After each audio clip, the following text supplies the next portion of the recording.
السلام عليكم ورحمة الله وبركاته، والصلاة والسلام على أشرف المرسلين. معكم فيديو جديد من قناتكم حكاية الكنز، والفيديو هيكون عن عملات الملكة إليزا بيس. قبل ما نبدأ الفيديو بتاعنا، اللي لسه ما اشتركش في القناة ينزل دلوقتي يشترك ويفعل زر الجرس على الكل عشان يوصل لكم كل الفيديوهات الجديدة. ويلا نبدأ الفيديو بتاعنا كده سريعا بعد الانترو.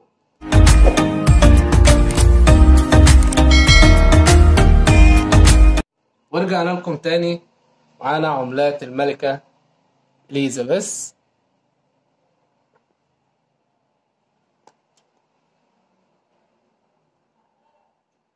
ناس اللي هي بتجمع الحاجات ديت بالنسبة لعملات أجنبية عامة. الأيام ديت العملات الأجنبية مش شغالة كتير، اللي مطلوب حاليا عملات مصرية، والنوادر بالذات. اللي هي إيه النوادر؟ النوادر اللي هي اتكلمت فيها في كل الفيديوهات اللي قبل كده، اللي هي مثلا 10 ملمات الصقر، النوع المعدن نحاس لسنة 1980، وده تاريخ خطأ سك. أهم حاجة تكون 10 ملمات، محدش يكلمني في القرشين اللي هي صقر 1980، لا، اللي مطلوبة 10 ملمات.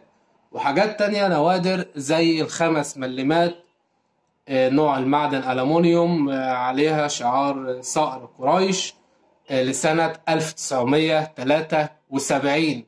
كل يركز في التواريخ لأن الحاجات ديت نوادر وسعرها هايل جدا.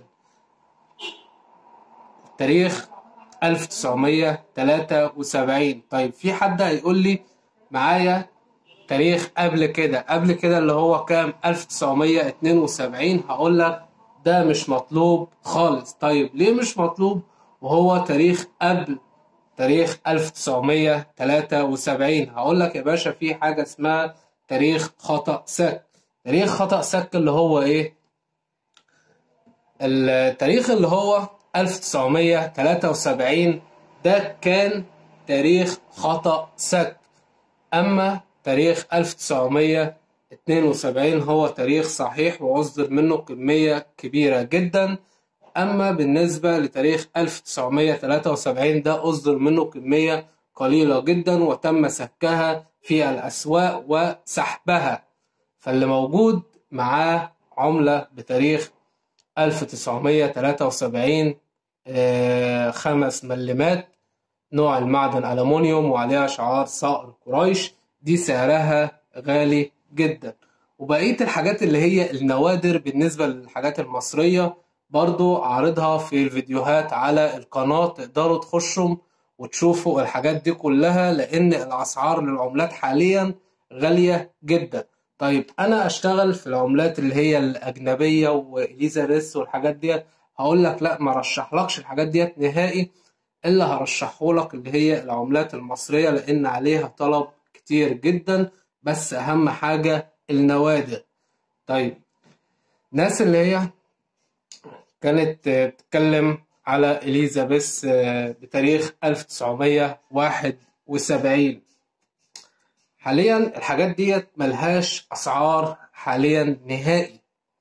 يعني طلعت أيام كده إن أسعارها وصلت لمليون واتنين مليون، وكنا فعلا على أمل إن الحاجات ديت سعرها غالي، لكن حاليا ما عادش ليها سعر ثابت.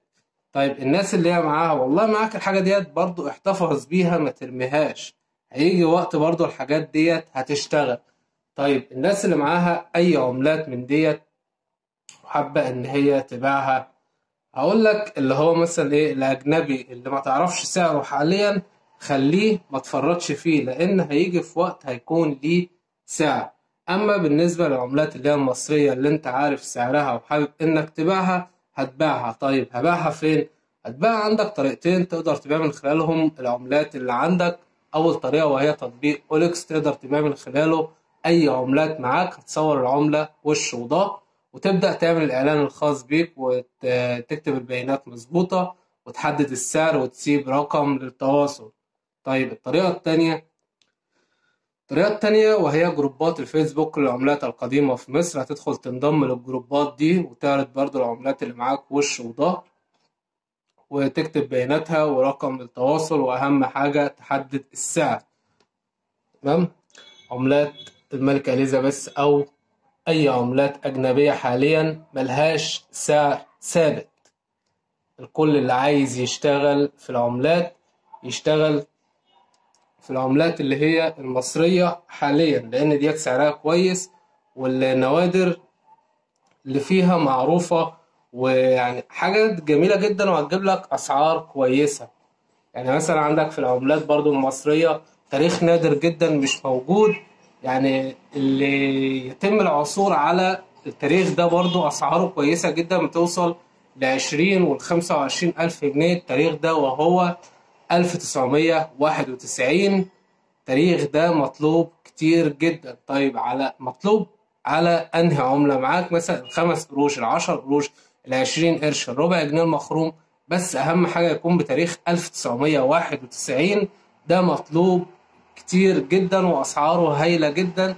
لو لقيت العملة ديت صدقني سعرها كويس جدا، لكن العملات الأجنبية حاليا أسعارها واقفة خالص، ملهاش سعر ثابت. يا ريت اللي استفاد من الفيديو ما ينساش يدعمنا بلايك، سبسكرايب، وتفعيل زر الجرس على الكل عشان يوصلكم كل الفيديوهات الجديدة. والسلام عليكم ورحمة الله.